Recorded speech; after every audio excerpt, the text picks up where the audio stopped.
আসসালামু আলাইকুম। অভিনন্দন বাংলাদেশের জাতীয় ক্রিকেট দলকে। খেলা দেখি কিন্তু আপডেট দিতে পারি না, মাঝে মাঝে দেখি। খুব ব্যস্ত, বললাম না, খুব ব্যস্ত থাকার কারণে খেলার আপডেট দিতে পারতেছি না, খেলা ওইভাবেও দেখতে পারতেছি না।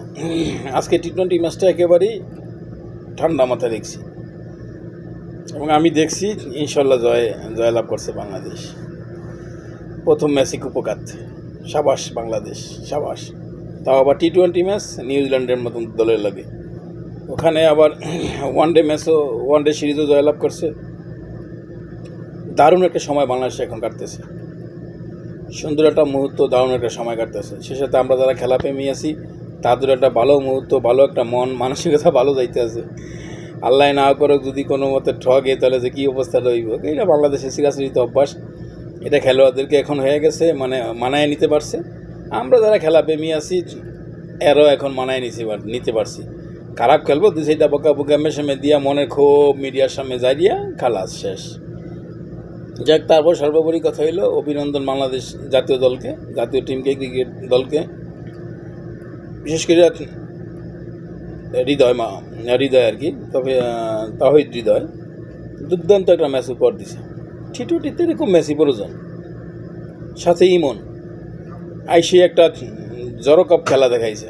শামীম পাটোয়ারি টি-20তে যখন যেই মুহূর্তে যা প্রয়োজন সেটাই দরকার, সেটা দিতে হবে। আমি প্রথম থেকে হিসাব করছি 9 কোটি 180 183 রানের টার্গেট, 82-83 রানের টার্গেট বাংলাদেশের। পার ওভার প্রতি 9, যদিও একবার মিস্টেক হয় দ্বিতীয়বারে, কিন্তু সেটা গরমিল করতে হইব। সাইডটা সিঙ্গেল রানটা অনেক একটা দলের জন্য বিশাল প্লাস পায়। বলে রান নেওয়াটা 9 রান দরকার ওভারে, 6 যদি আপনি প্রতি ওভারে নিতে পারেন, 3 রানের গ্যাপ থাকে। পরের ওভারে যদি 2-1 সাইড মারিয়ে দেওয়া তাহলে কিন্তু লেভেল লাগে কত, 9-3 12। 6 বলের মধ্যে তখন কিন্তু একটা সাইড 2টা সাইড 2 বলে মেরে দিলে লাস্টও টি-20 ম্যাচ যে কোনো একটা 6 দিতে পারে, ম্যাচ ফিরিয়ে আসে। হিসাব হইল টি-20 ম্যাচ প্রথম থেকেই রানের গতিটাকে স্বাভাবিক রাখার চেষ্টা করতে হইব, সাথে উইকেট। আর উইকেট যদি ফিরে যায় তখন একটা আবার দেখতে হইব যে পজিশনটা কীরকমভাবে দাঁড়ায়।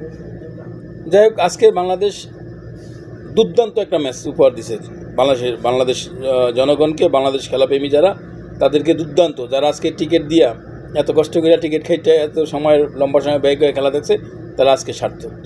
এত সুন্দর একটা ম্যাচ আমাদেরকে উপহার দেওয়ার জন্য ইনশাল্লাহ আশা করব, দোয়া রাখবো এরকমভাবেই যেন ধারাবাহিক বাংলাদেশের সামনের ম্যাচগুলো যেন ইনশাল্লাহ হয়।